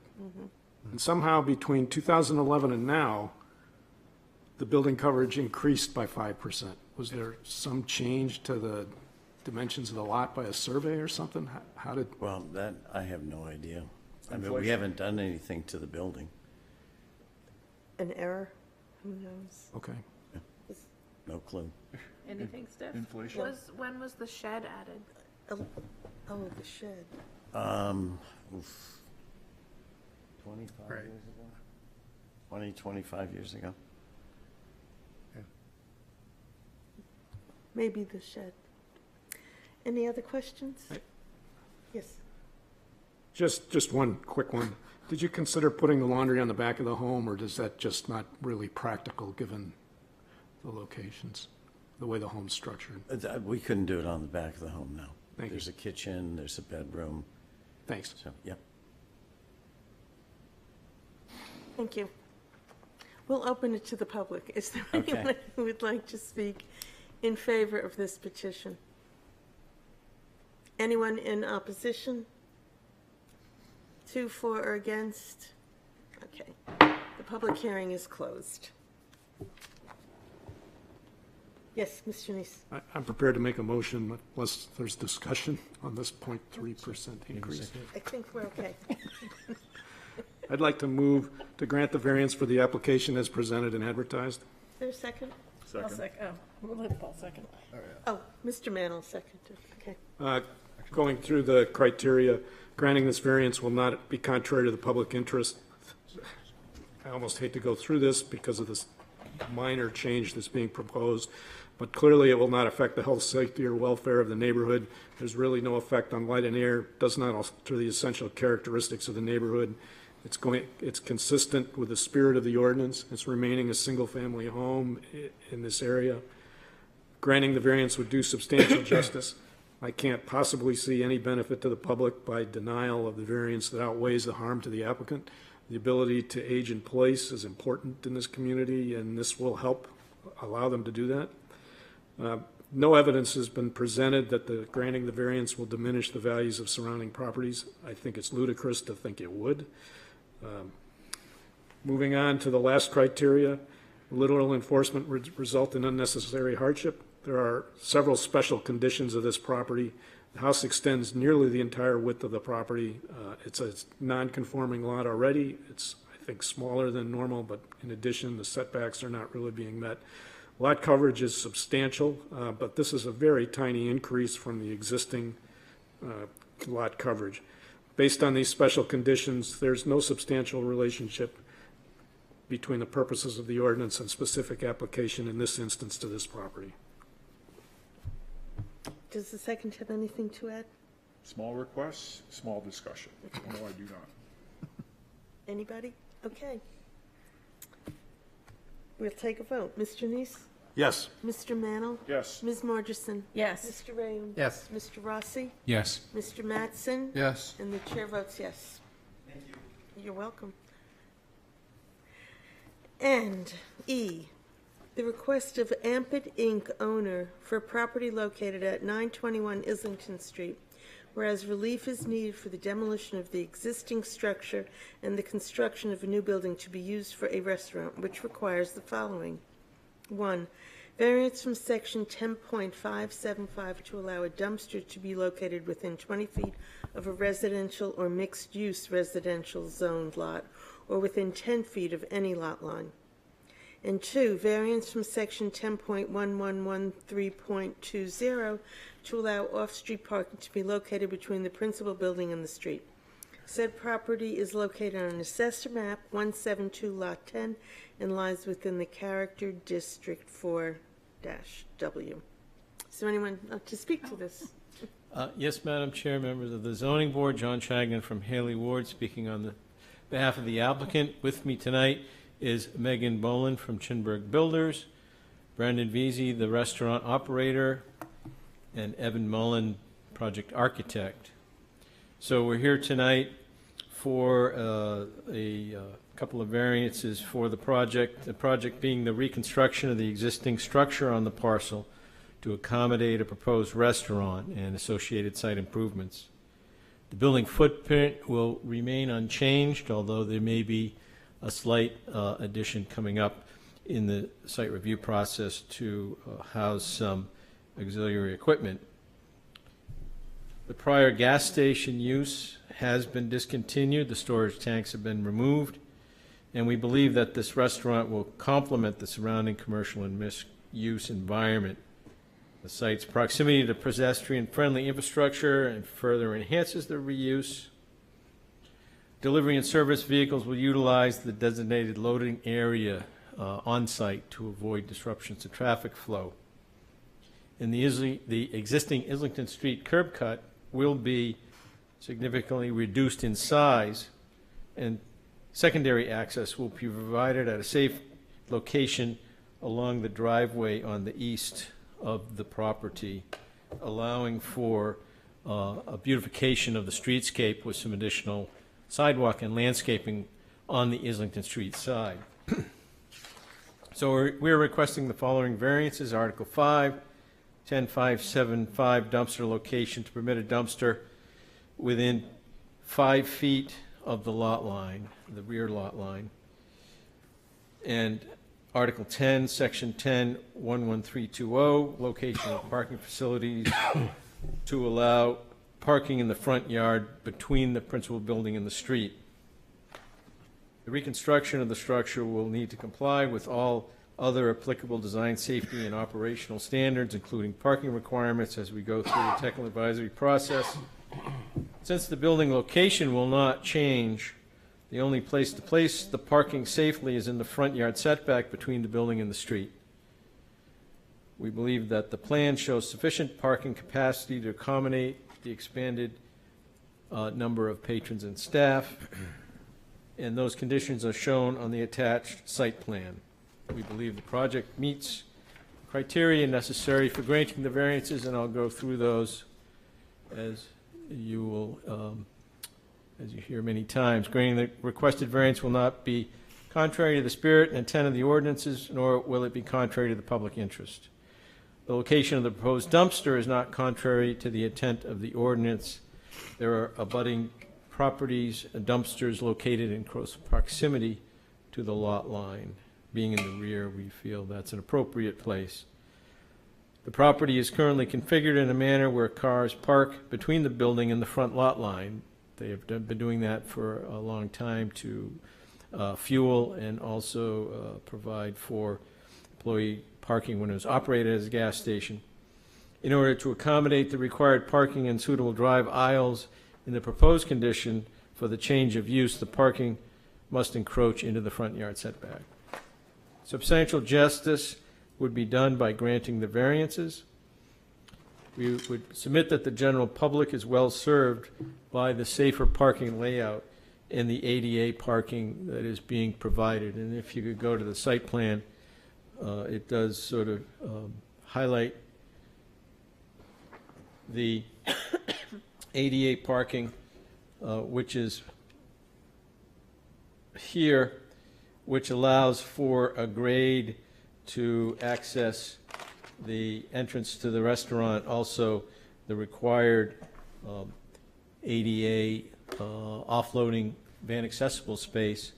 The dumpster is proposed to be pushed back a bit as to comply fully with the setback would interfere with that space that is needed for the ADA parking. Speaking to substantial justice, the public would be served by the reuse of the existing structure and the change of use allowing the reduction of the existing curb cut and the subsequent addition of trees and landscaping along the street. Next, the value of surrounding properties will not be diminished by granting the variances. We would submit that the values of surrounding properties will not be diminished by the approval of variance to the standards, and in this instance, they are far outweighed by the positive impact of the conversion of the site to a restaurant will have on neighboring property values. The reuse of the site from a gas station to a restaurant will have a positive impact, and approval of the variances will result in a use which is more suited to the surrounding properties. The next criteria is there are special conditions associated with the property which prevent the proper enjoyment of the property under the strict terms of the zoning ordinance and thus constitute unnecessary hardship. The property is currently developed with the existing structure located in the back of the lot, and the desire to reuse the structure requires that the parking is placed in front of the building. In addition, the configuration of the lot where the left sideline makes the lot narrower towards the back is a special condition. So to place the parking in the back, you would not be able to get the required parking because the lot is narrower. The special conditions associated with this property mean that approval of the variances will result in a reasonable reuse of the property, and to deny the variance request would not allow the proper enjoyment of the property and create an unnecessary hardship to the owner. Next criteria is that the use is a reasonable one and the proposed restaurant reuse of the building is permitted as a use in the CD4W zone. The existing use is not a right by right, it's only allowed with conditional use permits. The next criteria is that there is no fair and substantial relationship between the purpose of the ordinance as it applied to the particular property we would submit that the requirement of a 10-foot dumpster setback bears no fair and substantial relationship between the ordinance and this particular property, given the location of the site and its urban surroundings. Also, allowing the parking in the front yard will allow the existing building to be reused. In contrast, applying the requirement will not further the goals of the ordinance, given the number of parcels in close proximity with parking located in front of the buildings or in the front yard setback. So we're not creating a special condition in the neighborhood. In this case, where the variance is to be granted, there will be no change in the essential characteristics of the neighborhood, nor would any public health, safety, or welfare be threatened. Approval of the variance will not adversely impact the health, safety, and welfare of the public. So in this case, there is no benefit to the public in denying the variances. That is not outweighed by the hardship to the owner, so we ask you to please approve the requested variances here tonight. I'm here with the applicant and the technical staff to answer any questions you might have about the proposal. Okay, thank you. Mr. Mantle. Okay. One question. I'm reading the request of Ampet Inc. owner for the property located at 921 Islington Street. Whereas relief is needed for the demolition of the existing structure and the construction of a new building to be used as a restaurant to require the following. Is that statement true or false? If I wrote that the word demolition is Demolition total of the demolition. existing structure and construction of a new structure. No, it's the reuse of the existing structure. Portions of the structure are being demolished, as in the interior walls. It says demolition of the existing structure and building a new structure. So if you're not this is why I have the confusion, because if you're demolishing the structure, you have no hardship for parking. That may have been a staff error, Mr. Mann. They're not demolishing it. I wrote Okay. the description, so if I don't think I wrote that. if Mr. Shagnon, that was my mistake then. If Mr. Shagnon is saying it's not being demolished, then that wasn't a staff error. So I apologize. Okay. Not being demolished. Yes, Mr. Neese. Well, go to Mr. Rome, I want to look something up. Mr. Bailey. Technical question? Thank you. Yeah, so that was going to be one of my, I shared Mr. Mantle's question. I was going to ask staff, because I think it's a staff issue, regarding demolitions. My second question for staff is, existing parking in the existing proposed conditions table is NA. What is that based off of? Because the gas station use would have some parking requirements associated with it. I put not applicable because it's been vacant for so long and not used. Okay. But I believe, I mean, it would probably be like 5 or 6 spots. And I guess my question back to you, Mr. Shagnon, would be, do you know previously, like, what the prior use had for parking? Was any of it in the front of the structure? I think if you go to the photo exhibit, it's kind of, you can see that the existing use, it was, I believe, still in operation when this overhead was taken. So you can see they parked vehicles to the right. There's a car parked in front of the door, and there's a car parked along the street. Neither of those two in the front are at the pumps. So it's hard telling if they were there for workers or temporary, but they weren't at the pumps. In my understanding of seeing the site, I wasn't an operator, but I drove by it certainly, as we all did many times. I don't think they did anything else but serve and dispense gasoline at that facility. Does that answer the question? Yeah, I think it's helpful. Thank you. Secondly is understanding there was a staff error in the demo and rebuild. That said, any understanding from your client? I mean, my impression would be is starting over from scratch might be an easier thing for you guys to do. I understand that your client is one who, has a history of renovating structures, particularly large mill buildings and whatnot. What's the motivation for reusing this structure as opposed to starting from scratch here? I can't speak to that. I don't know if anybody on the team wants to speak more in depth about that, but I think as the project goes forward, you'll see that the reuse of that vernacular is essential to this proposed restaurant. So there's a couple of overhead garage doors, and they're going to be able to be open to let light and air in. I don't know if anybody wants to expand on it, but they certainly are coming forward with a reuse of that.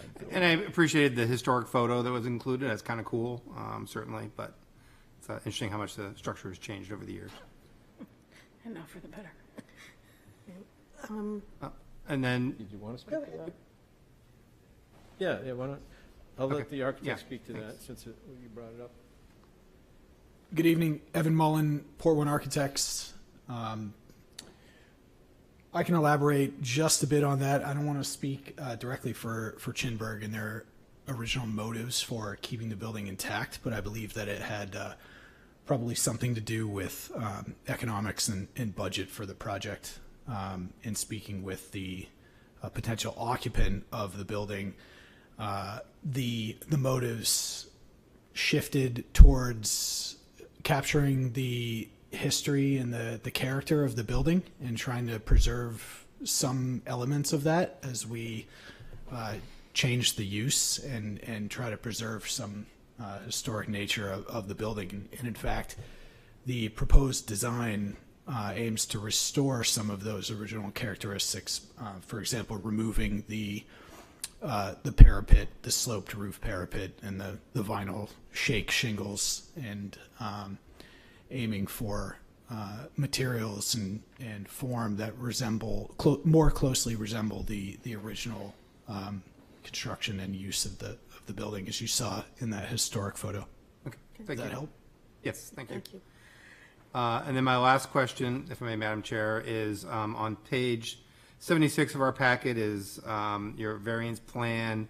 You're showing where your dumpster is, but as also backed up by some of the aerial photos, the neighboring property, as you're facing this property just to the left of you, owns the strip of land behind this property, and you're showing like 3 dumpsters there. So basically, the neighboring property has 3 dumpsters essentially on the property line. So they definitely have, I think the dumpster on the left is mislabeled, it's actually a shed. Okay. But then the other dumpsters have been replaced and they come and go, so I'm not sure that, they're not in enclosures or permanently, but at the time of the survey, they had 2 dumpsters there on the right. It is a mislabeled feature on the left, it's not a dumpster, it's a shed, I believe. Okay. But in general, I mean, that it does seem to be, it's like their only open space associated with that property. So it does seem to be the location where they put their necessary dumpsters. Yeah, that property is the property to the left that comes out to Islington Street, and they use that for their loading and unloading. So there's a small strip that goes out to the driveway. So it really has no other uses for them. They wouldn't be putting any outdoor functions other than their loading and unloading. Okay, thank you. Okay. Any other, yes, Ms. Marchison. So continuing the dumpsters, so the staff report has that the dumpster is within 5 feet of a residential and mixed residential zone. So I'm just a little confused. That it seems that's nowhere, there's single residence B across the street. CD4W does have some residential in it. What residential zone are you talking about there? Is it the property in the back? I'm not aware that, I think the 909 property in the back is also CD4. Yes. So that's not, quote, a strict residential zone, Yeah, right? it's mixed. It's But a it's mixed. not residential or mixed residential. There's SRB across the street. Right. But that's more than 5 feet away. Correct. But it's within 10 feet of any lot line. Yeah, there's a Even if setback of it's not- 10 feet. It's 20 if it's residential, Yeah. but 10 feet within any lot line. Okay. So, Should have read that. And again, the, the 5 feet allows us to have the dumpster line up back here. We're pushing it back a little bit, so we got more space for access. and it will also help the view of the, keep the view of the restaurant. There's plans to be a mural on that wall, side wall, so it will enhance the views. Bringing it forward will impact the view of that mural. So we're trying to get permission to put it closer to the property line, 10 feet, 5 feet where 10 is required. What's the matter? I'm laughing about the mural. Murals. No murals. Oh, no. Yeah, don't. Are there any other questions for Mr. Shackman? So just to follow up, I did tour the property. It looks like those dumpsters in the back may be like construction dumpsters or There's something. a big construction dumpster there Yeah. now, but at Yeah. the time of the survey, they were two smaller dumpsters. They come and go. I don't know. Yeah. Okay, thank you. Mr. Neese, I saw your hand. Yeah, do we have any problems with taking an action that was not as advertised by the legal notice? Does this cross into that? Usually yes, but what are you thinking? Because it said demolition and it's not. Oh, I would. That's not the legal notice though, right? Yes, it is. It is the legal notice. I would just, to me, it's less impactful that it's not a demolition. I would just recommend that there be a stipulation on there that the board recognizes that was a error in the noticing and that the project will not be demolished. Or the structure will not be demolished. I struggle a little bit with that argument that it's less impactful, because if the building was demolished, it's entirely possible he could rebuild with the parking behind the building and wouldn't need that variance. But, this is not something I'm going to fall on my sword on. I just want to make sure that we're okay with this. No one's here opposing it, so it doesn't seem like it attracted a lot of attention. And it is as presented and advertised. So It's not as advertised. I'm sorry, it's presented, so the presenting of the variance application makes clear that it's not a demolition. And, I think I agree with Stefan that the actual, the variance or the application is less impactful than it would be if it were a demolition. And you're saying no because of the parking, but I think what we are thinking is people might come forward and say, but we love this building, it's old, it's valuable, it's this. And if they weren't warned that it would be demolished, I think that would be the greater impact. Yeah. I think that's what we're saying. Yeah. I'm saying. Did that make sense? To you. Want me to say it again, or are we No, I moving think forward? let's just move on. Okay, we're moving forward. Any other comments for the petitioner? Questions? Okay, thank you. Is there anyone to speak in favor of this petition? Anyone to speak in opposition to this petition? Anyone to speak to, for, or against? Then the public hearing is closed. Thank you. Yes, I'd like Mr. to make a motion to approve the variance application. Second? I'll second. Okay. Ms. Marchison. Just a point of question, do we want to include a stipulation? I will do that. Okay. Definitely. So my motion is to approve the application with the stipulation that the current structure will not be completely demolished and that the exterior walls will remain at the minimum as a definition of not being fully demolished. The variance is not contrary to the public interest, and the spirit of the ordinance is observed. This is basically a commercial facility being repurposed in a positive way. There's nothing within the use that is being proposed here that is in any way contrary to the types of uses that are to be found in the area. The specific variance with regard to the placement of the dumpster is certainly not going to alter the character of the area. It's in the back and it borders up against a large parking area. And the specific variance with regard to parking between the existing structure and the street, Islington Street, will certainly not alter the character of the area, as this is the current status of the business that had been operating there.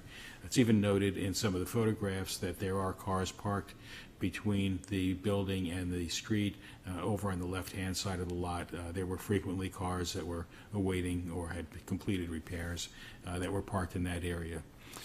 Substantial justice is done. There's no loss to the general public by approving these variances, and therefore any loss to the applicant would not be justified and would represent a lack of justice. Values of surrounding properties are not diminished when completed.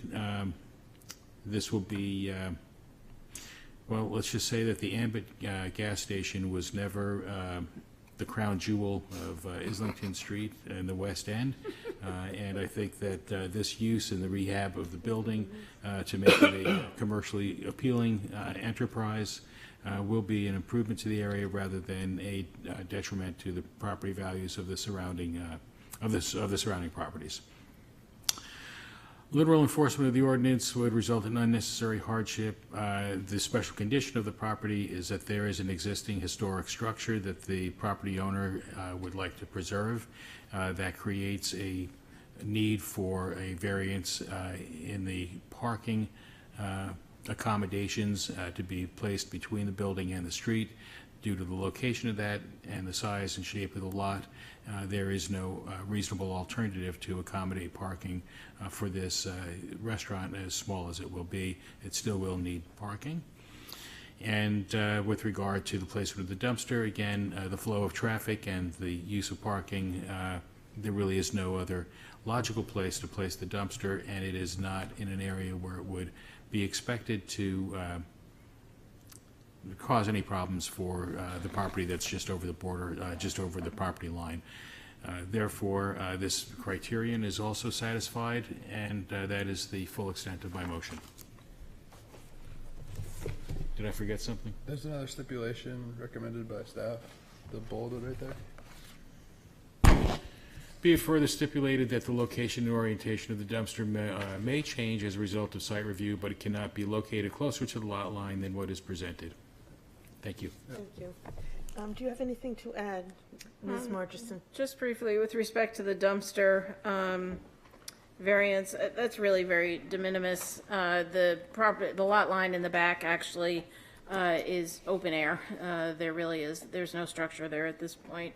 In terms of the parking in front of in front of the principal structure and the street, obviously that was a problem for the apartment building in one of our earlier applications. It's much less problematic in this because there was existing parking prior to the reuse of this property. The little parcel of CD4W across the street, which is the Suds, also has parking in front of the structure. These are commercial structures. It's not in a residential area. I don't find that there's really any problems with the spirit and intent of the variance. I think that actually even requiring, because of the very odd shape of this lot, actually trying to get the parking in back of it, even if you actually did demolish the structure and move up, would be extremely difficult. So with that, I will support the motion. Okay. Are there any yes, Mr. Ram. Thank you, Madam Chair. Yeah, I am supportive of the motion, and I know we already have two stipulations, but I just want to inquire from the makers of the motion. We also talked about, to address Mr. Neese's point, and also just for completeness, whether we want to recognize that the advertisement for this did speak to demolition of the existing structure, which was not correct, and by staff has been admitted as being an error. I believe that was part of was his first stipulation. Sure, your first. Well, I don't know if somebody's been keeping the motion. My understanding of your motion was that they are required to keep the four walls. It does not mention anything about the advertisement from that there was an error made.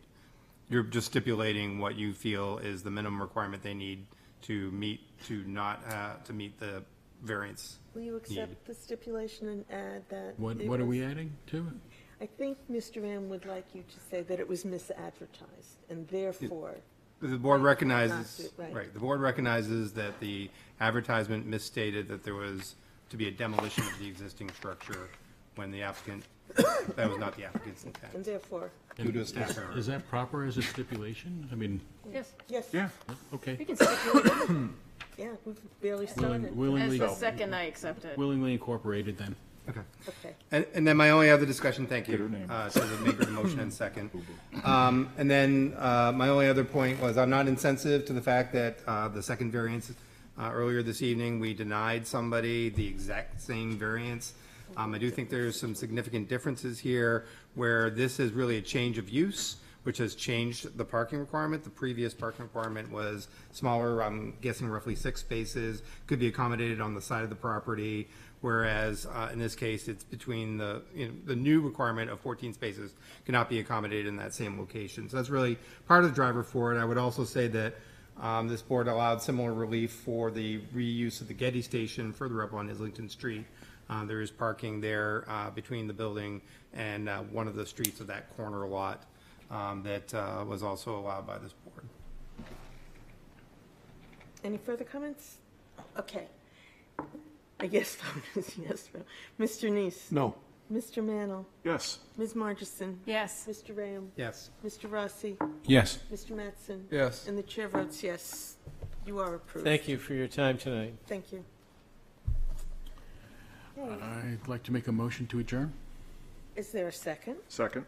All in favor? Aye. Aye. Thank you. Did you vote?